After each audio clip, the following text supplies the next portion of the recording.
So the point is you keep talking about, I don't, in the end, I don't know what God is. I'm not sure you know what God is. In the end, Oh, in this case, you will not know let's talk what about a God is. specific God, because when people even talk You about, cannot confine God. You cannot confine God. That is the first thing. so what is Understand that God? you cannot Is confine God God into a vagueness? person. Are we? Is God vague? Is vagueness? Are we talking about vagueness? Vagueness is just something that Look into space and is it describe me vagueness? space. Is that an idea that is? Look into space and describe me space. Describe me space. Look We into can- space and describe me space. Okay, here is where let me describe where we are in the cosmos. Okay, we are on Earth. It's a planet. We're on Earth, like it's like a globe ball. We're moving, we're going round through the sun. The sun is the source of all energy on Earth.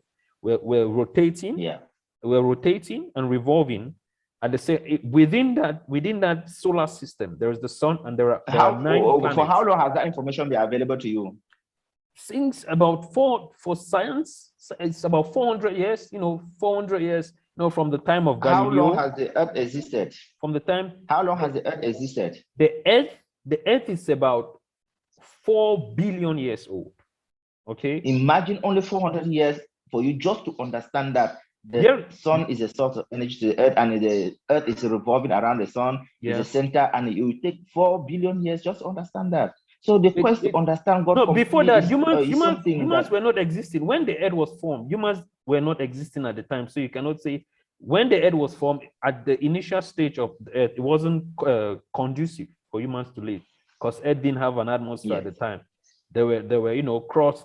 It was like the ozone layer wasn't present. Where have you found that information? It's where have you found that information? It's in books. It's online. Who has written that book? Who has written that book?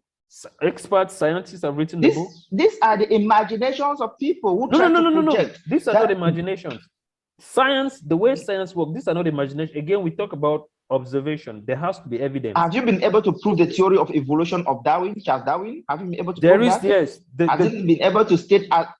Yes. Have you been able to successfully observe an organism evolve into different organisms? You don't necessarily have to see. You don't necessarily have to see that exact occurrence happening as proof. Look, there is a different. That is where the problem lies.